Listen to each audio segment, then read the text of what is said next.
Starting with the name of Allah who is the most gracious and the most merciful. अस्सलामु अलैकुम everyone.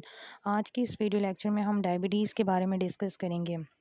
Basically pancreas जो है वो हमारे पास कुछ पेप्टाइड हार्मोन्स प्रोड्यूस करता है, जिसमें इंसुलिन है, ग्लूकागॉन है और सोमैटोस्टेटिन है। ये पेप्टाइड हार्मोन सिक्रीट होते हैं islet of the Langerhans cells of the pancreas. Beta cell जो है वो इंसुलिन प्रोड्यूस करता है, अल्फ़ा सेल से जो है वो ग्लूकागॉन प्रोड्यूस होते हैं और गैमा सेल से जो है वो सोमैटोस्टेटिन प्रोड्यूस होते हैं।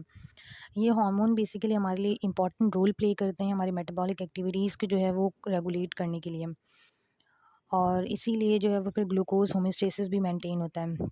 अगर हमारे पास इंसुलिन का लेवल जो है वो ड्रॉप हो जाए तो डायबिटीज़ मेलाइटस कॉज होती है, और जो कि सीरियस, जिसमें हाइपरग्लाइसेमिक कंडीशन हो जाती है। अगर उसको हम ट्रीट ना करें तो रेटिनोपैथी, न्यूरोपैथी और जो कार्डियोवैस्कुलर कॉम्प्लिकेशंस आ सकती हैं।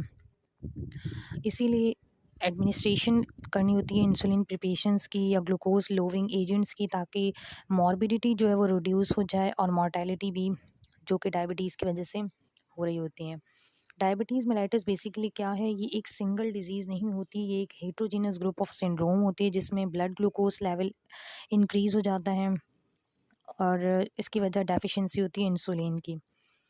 बेसिक जो क्लासिफिकेशन है डायबिटीज़ की वो 4 हैं clinical classification. Number 1 type 1 diabetes, type 2 diabetes, gestational diabetes and diabetes due to the other causes such as genetic factor और मेडिकेशंस। टाइप 1 डायबिटीज़ क्या होती है? बेसिकली ये कॉमनली चिल्ड्रन में होती हैं, एडोलसेंट और यंग एडल्ट्स में। इसका कॉज लेटेंट होता है, लेकिन जो है वो डेफिशिएंसी ऑफ इंसुलिन की वजह से होती है, क्योंकि बीटा सेल जो है वो उसमें डिस्ट्रॉक हो जाते हैं।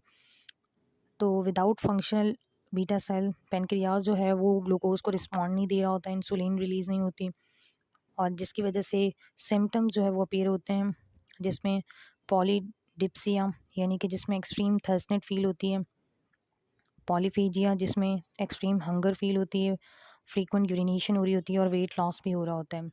इसका कॉज क्या होता है? कॉज वही होता है कि बीटा सेल का जो फंक्शन है वो लॉस हो जाता है। वो किस वजह से होता है? ऑटो इम्यून मीडिएटेड प्रोसेसेस की वजह से, जो वायरसेस या दूसरे इन्वायरमेंटल टॉक्सिन जो है वो उसको ट्रिगर्ड कर रहे होते हैं। ऐसा पेशेंट जिसमें डायबिटीज़ नहीं हो, उनके जो बीटा सेल होते हैं वो इंसुलिन को सिक्रीट करते हैं, और वो जो इंसुलिन रिलीज़ करवाते हैं, तो हमारे जो ग्लूकोज के होमोस्टेसिस है वो मेंटेन हो जाती है, और लाइपोलाइसिस को सप्रेस कर देते हैं, प्रोटीलाइसिस और ग्लाइकोजेनोलाइसिस को। जैसे ही हम मील इनटेक करते हैं तो उसके 2 मिनट्स के बाद इंसुलिन जो है उसकी सिक्रीशन स्टार्ट हो जाती है, और वो ग्लूकोज के लेवल को मेंटेन करती है। ट्रीटमेंट क्या होती है कि टाइप 1 डायबिटीज़ में पेशेंट जो है वो एक्सोजीनस इंसुलिन पे रिलाई करता है, यानी एक्सटर्नल ओरिजिन पे ही रिलाई करता है इंसुलिन की, ताकि वो हाइपरग्लाइसेमिक कंडीशन को कंट्रोल कर सके और कीटोएसिडोसिस कंडीशन से अवॉइड कर सके, और मेंटेन कर सके acceptable level glycosylated haemoglobin A1C का। हीमोग्लोबिन A1C जो है वो बेसिकली मार्कर होता है ओवरऑल ग्लूकोज कंट्रोल का, और मॉनिटर भी कर रहा होता है ये डायबिटीज़ को क्लिनिकल प्रैक्टिस के अंदर। जो HbA1c है वो डायरेक्टली प्रोपोर्शनल होता है बेसिकली ब्लड ग्लूकोज कंसनट्रेशन के ओवर द प्रीवियस 3 मंथ। उम्मीद है आपको आज का कॉन्सेप्ट समझ में आ गया होगा। नेक्स्ट वीडियो लेक्चर पे फिर बात होती है, तब तक के लिए अपना ख्याल रखिएगा। अल्लाह हाफिज़।